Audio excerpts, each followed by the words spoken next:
সুতৃষা রান্নাঘর থেকে দৌড়ে বেরিয়ে এসে সৌরেনের হাত থেকে ব্যাগটা নিয়ে বলল, এ কি, আপনি তো একদম ভিজে গিয়েছেন।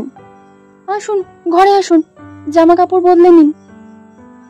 সৌরেনের হাত মুখ ধোয়া হলে সুতৃষা তার খাবারটা ঘরে নিয়ে গেল। খেতে বসে সৌরেন বলল, কেমন আছো তুমি? ভালো। প্রশ্নটা শুনে সুতৃষা কেমন যেন একটু লজ্জা পেল। প্রসঙ্গ বদলাতে বলল, ইস, মাথাটা এখনো ভিজে রয়েছে, দাঁড়ান গামছাটা নিয়ে আসি। রাতে শুয়ে শুয়ে সুতৃষা সৌরর কাছে অনেক গল্প শুনল কলকাতা শহরের।